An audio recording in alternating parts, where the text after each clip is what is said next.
Kafalinna indray no iarabananao manaraka anay ato anatin'ny fandaharana mety toetry ny andro amin'ity aliny fahen'ny volana aogositra roapolo sy roa arivo ity.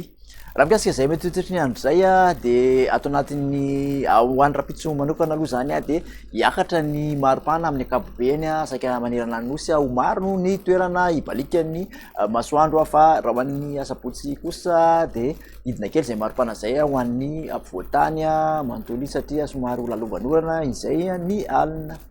Hojerentsika avy hatrany ary ny toetry ny andro ho an'ny rapitso maraina dia tahantsika fa ny andian-javona no ibantoerana amin'iny faritra ampovoantany manontolo iny sy ho an'iny faritra Atsinanana, Loatra Mangoro, Vadivavy-Fitonany, Atsimatsinanana iny ka hatraty amin'iny faritra Nosy sy Androiny ho an'ny rapitso maraina raha toa ka somary mandrahondrahona aloha amin'ny tapany avaratry ny Analanjirofo sy amin'iny manodidina ny Antalahy iny ibalika tanteraka zany masoandro aoriana zay fisavan'ny andian-javona vao maraina izay. Ny tolakandro kosa indray dia mbola ibalika ny masoandro saika manerana ny nosy akotrany amin'iny faritra Sava manodidina ny Antalahy iny sy amin'iny faritra Atsimandrefana sy ny faritra Nosy sy ny faritra Andro kosa de somary andrahoana vitsy ary mety arahana tandrivindrahona izany ho an'ny morontsiraka manodidina an'iny Taolagnaro sy ny morontsiraka ny faritra Androia iny.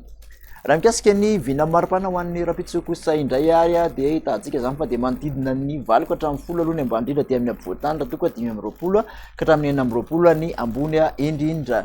Dia morontsiraka Atsinanana moa de manodidina ny 5 ka hatramin'ny 7 zay ambany indrindra izay ary 4 ka hatramin'ny 9 ny ambony indrindra. Ny morontsiraka Andrefanosy kosa dia manodidina ny 12 ka hatramin'ny 1 ny ambany indrindra raha toa ka 7 ka hatramin'ny 2 ny ambony indrindra. Ny mafana indrindra moa ho an'ny rapitso dia tahantsika zany any amin'ny faritry Melaky manodidina ny Maintroano sy Besalampy iny.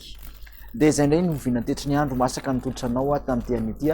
Makasitraka anao naraka izany hatramin'ny farany amin'ny manaraka indray. Hello mato.